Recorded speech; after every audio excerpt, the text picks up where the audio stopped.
Semoga semua ahli keluarga Sion yang ikut acara peringatan Hari Yerusalem Baru 2024 sentiasa dipenuhi berkat Roh Kudus Bapa dan Ibu.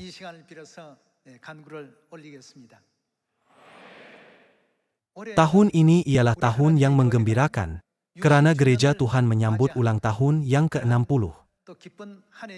Juga, Bapa dan Ibu Surgawi memberi kita masa yang berharga ini untuk memperingati Hari Yerusalem Baru.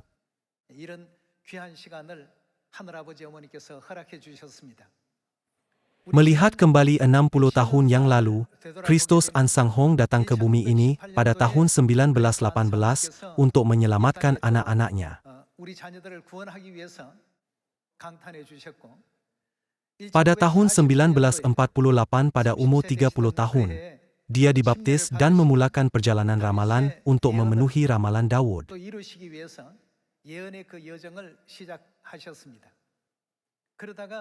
Kemudian, dia menubuhkan gereja Tuhan pada tahun 1964 secara rasmi, menggunakan nama rasmi Gereja Tuhan di papan tanda.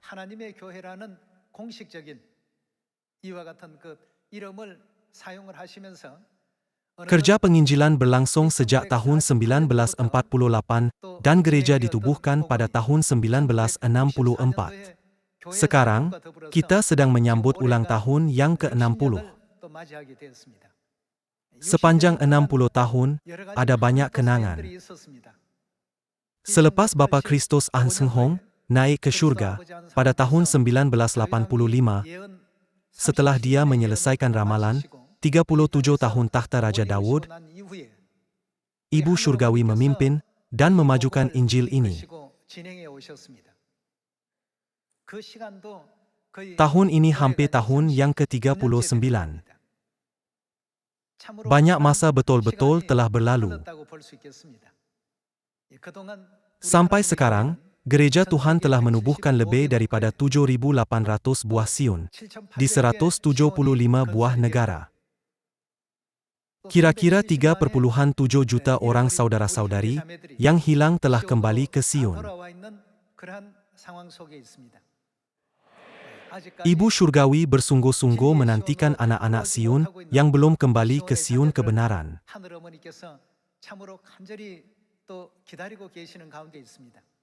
Karena semua anak Sion telah menerima berkat hujan Roh Kudus pada akhir musim perayaan Punduk Daun tahun ini, saya meminta Anda semua agar melakukan yang terbaik untuk memberitakan Injil di Samaria dan sampai ke hujung bumi melalui Roh Kudus yang Anda terima. Untuk menggembirakan Ibu Surgawi pada Hari Yerusalem Baru tahun ini, tim-tim yang membuat persembahan di Lincoln Center di Amerika Syarikat telah melawat Korea. Mereka ingin mengambil bahagian dalam Hari Yerusalem Baru. Ahli-ahli keluarga Sion dari Mongolia dan ahli-ahli Jepun juga mengambil bahagian acara ini.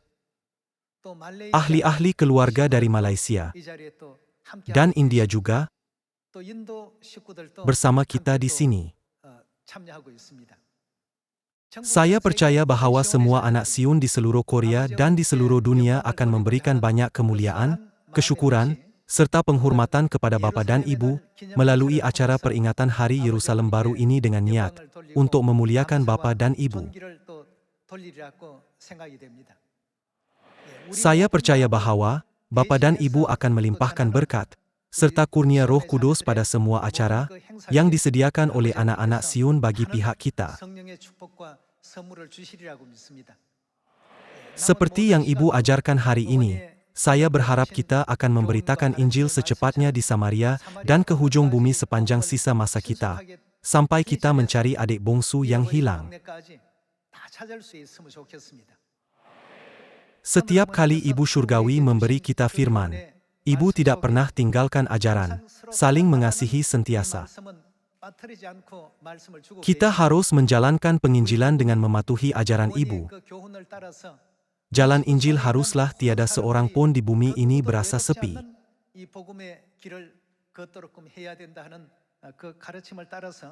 Mari kita lihat buku Yohanes bab 13. Yohanes bab 13 ayat 34.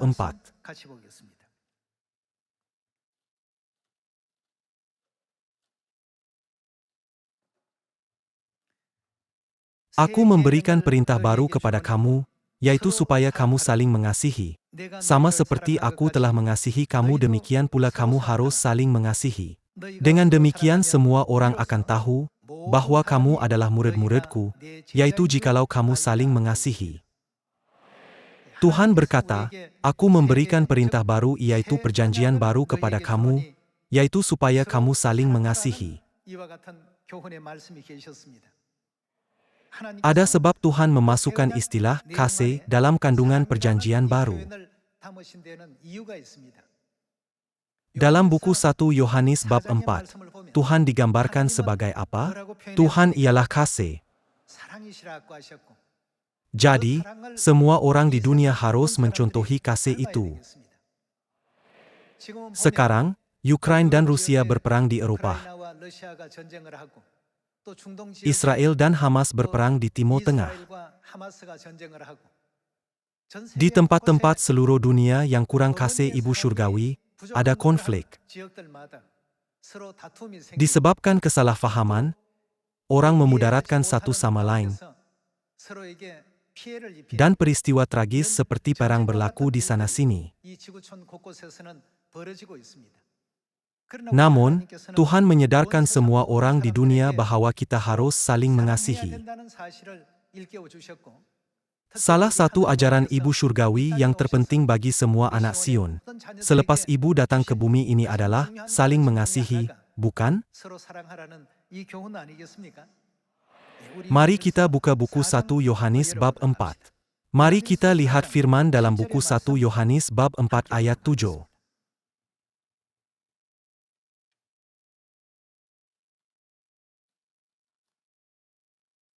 Saudara-saudaraku yang kekasih, marilah kita saling mengasihi, sebab kasih itu berasal dari Tuhan. Dan setiap orang yang mengasihi, lahir dari Tuhan dan mengenal Tuhan. Barang siapa tidak mengasihi, ia tidak mengenal Tuhan, sebab Tuhan adalah kasih.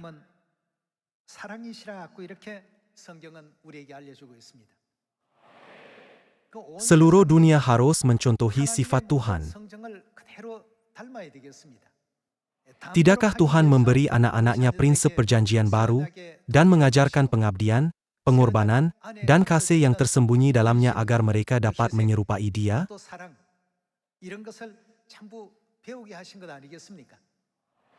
Kerana Tuhan ialah kasih, apabila Dia mengisytiharkan kebenaran perjanjian baru, Dia meninggalkan firman, saling mengasihi, sebagai perjanjian dan perintah. Jika begitu, apakah yang ingin dicapai oleh Tuhan dalam kita melalui kasih ini? Mari kita lihat satu lagi dalam buku Roma bab 13. Mari kita lihat buku Roma bab 13 ayat 10.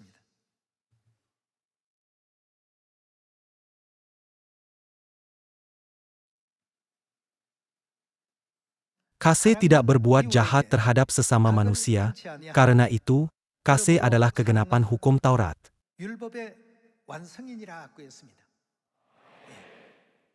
Ada perjanjian lama dan perjanjian baru. Apakah kegenapan semua perjanjian dan perintah?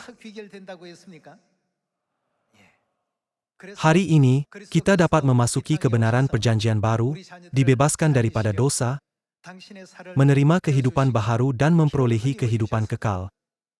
Kerana kedatangan Kristus ke bumi untuk memberi kita kehidupan, dengan mengoyakkan daging dan menumpahkan darahnya, bukan?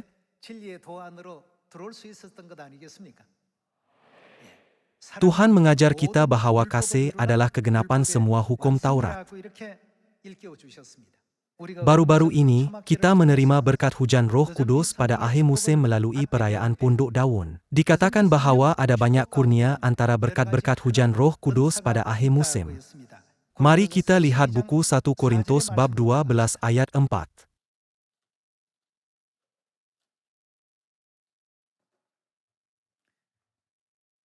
Bab 12 ayat 4 tertulis, ada rupa-rupa karunia, tetapi satu roh. Dan ada rupa-rupa pelayanan, tetapi satu Tuhan. Sini, karunia merujuk kepada kurnia Roh Kudus. Ayat 5. Dan ada rupa-rupa pelayanan, tetapi satu Tuhan. Dan ada berbagai-bagai perbuatan ajaib, tetapi Tuhan adalah satu yang mengerjakan semuanya dalam semua orang. Tetapi kepada tiap-tiap orang dikaruniakan penyataan roh untuk kepentingan bersama. Sebab kepada yang seorang roh memberikan karunia untuk berkata-kata dengan hikmat, dan kepada yang lain roh yang sama memberikan karunia berkata-kata dengan pengetahuan. Kepada yang seorang roh yang sama memberikan iman, untuk menyembuhkan, untuk mengadakan mujizat, untuk bernubuat, untuk membedakan bermacam-macam roh, untuk berkata-kata dengan bahasa roh, dan menafsirkan bahasa roh itu.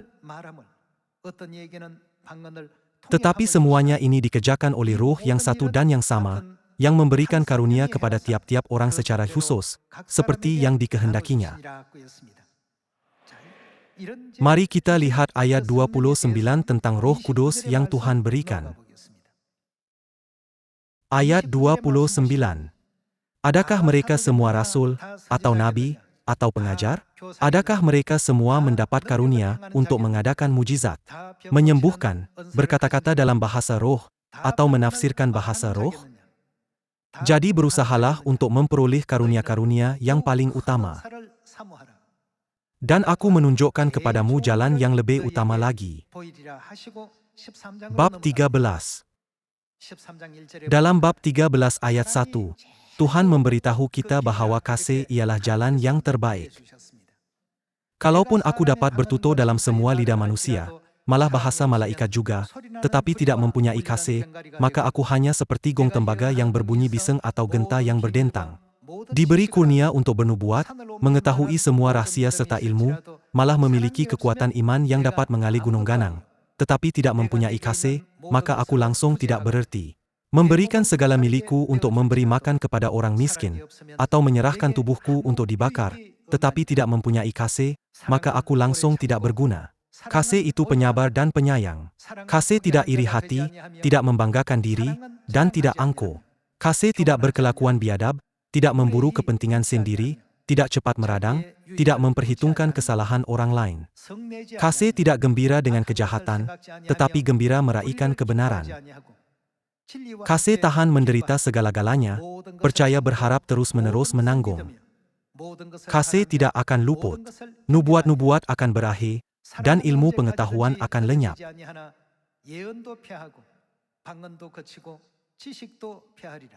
Kerana pengetahuan dan nubuat kita tidak sempurna. Setelah yang sempurna datang, maka yang tidak sempurna akan disingkirkan. Ayat 11. Pada zaman kanak-kanak, aku bercakap mengerti berhujah secara kanak-kanak. Tetapi setelah aku dewasa, segala sifat kanak-kanak itu kutinggalkan. Demikianlah, sekarang aku hanya mengetahui sebahagian, tetapi akan tiba masanya aku mengetahui sepenuhnya, sebagaimana aku diketahui.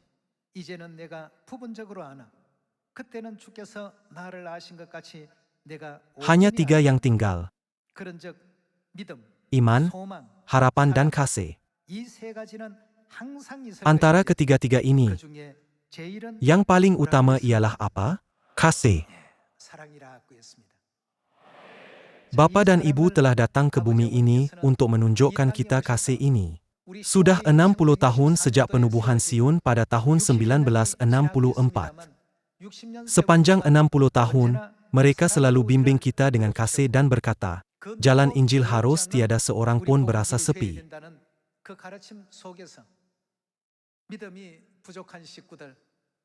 Dengan ajaran ini, Tuhan tidak meninggalkan bahkan seorang ahli yang kurang iman pun, tetapi mengingati mereka, berdoa dan menjaga mereka. Dengan ini, Tuhan telah membimbing gereja Tuhan untuk menubuhkan lebih daripada 7.800 buah Sion di 175 buah negara di seluruh dunia. Kira-kira 3,7 juta orang ahli telah memasuki kerja baik ini untuk memberikan kesyukuran, kemuliaan, serta pujian kepada Bapa dan Ibu di Sion, yaitu kandang domba. Jadi, Tuhan menyadarkan kita bahwa kasih ialah hukum yang paling sempurna, dan pemenuhan hukum Taurat adalah karena kasih.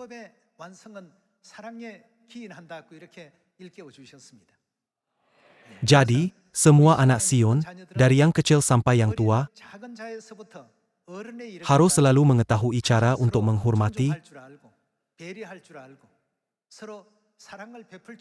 bertimbang rasa dan saling mengasihi,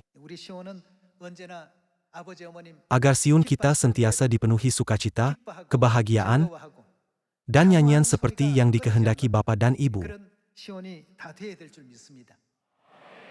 Mari kita lihat buku Matius, bab 25 ayat 31.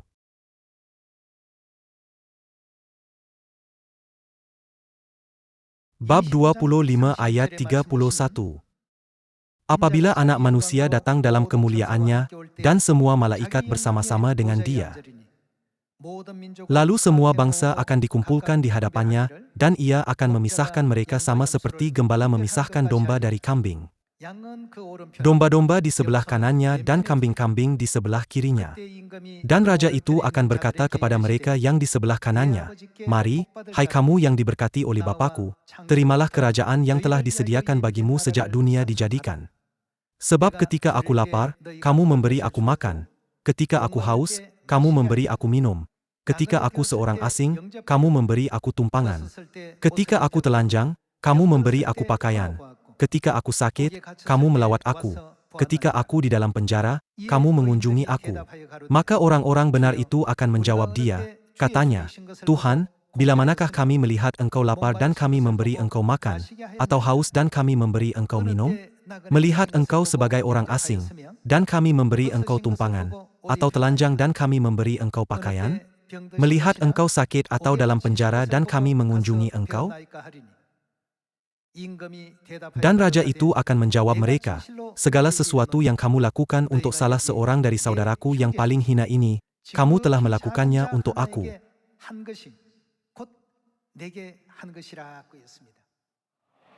Tuhan berkata, "Apabila aku telanjang, kamu memberi aku pakaian." Mereka bertanya, "Tuhan, bila manakah kami melihat Engkau telanjang dan memberi Engkau pakaian?" Segala sesuatu yang kamu lakukan untuk salah seorang dari saudaraku yang paling hina ini, kamu telah melakukannya untuk aku. Sebab itulah, dalam buku Yohanes bab 13 ayat 34, Tuhan menyedarkan semua anaknya perintah, saling mengasihi apabila Dia memberikan perjanjian baru.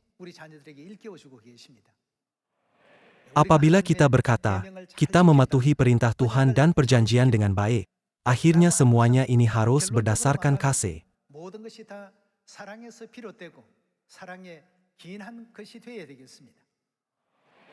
Jika tidak, maka semuanya hanya akan menjadi seperti gong yang berbunyi bising atau genta yang berdentang, yang berbunyi tanpa arti.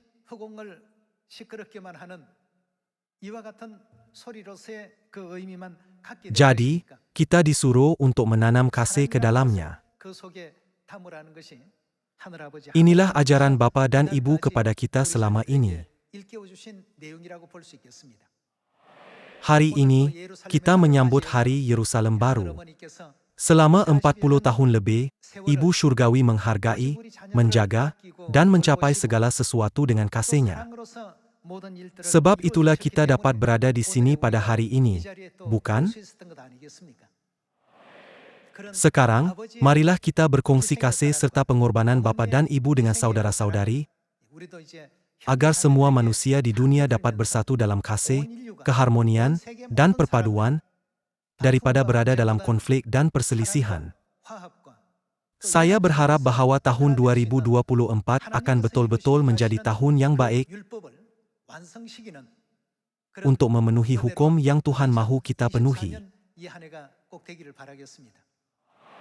Juga, saya berharap kerja hebat akan berlaku di seluruh dunia. Apabila setiap gereja baik-baik memenuhi misi dan peranannya, dengan menunjukkan kasih antara satu sama lain dalam komuniti, agar semua orang dapat belajar kasih dengan melihat gereja Tuhan. Saya berpikir, bukankah ketika itu keinginan ibu dipenuhi? Saya berharap bahwa peristiwa yang diberkati ini akan berlaku serentak di seluruh dunia.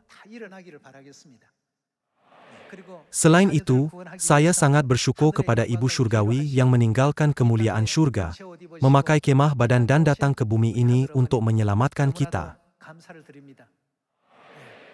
Jika bukan karena anak-anak surgawi yang berdosa, saat ini seharusnya masa apabila Ibu dimuliakan dan dihormati oleh berpuluh juta malaikat di surga. Namun, Ibu memilih untuk memakai kemah badan bagi kita dan bermula berdoa pada awal pagi. Ibu membaktikan hati dan mindanya untuk ahli-ahli keluarga Sion sepanjang hari. Apabila kita memikirkan Ibu Surgawi, saya ingin berkata bagi pihak Anda semua, terima kasih, dan kami mengasihi Bapa dan Ibu Surgawi. Anda semua juga berasa seperti itu, bukan? Apa kata kita berkata bersama-sama, kami mengasihi Bapa dan Ibu? Terima kasih, dan kami mengasihi Bapa dan Ibu Surgawi. Sekian, terima kasih. God bless you.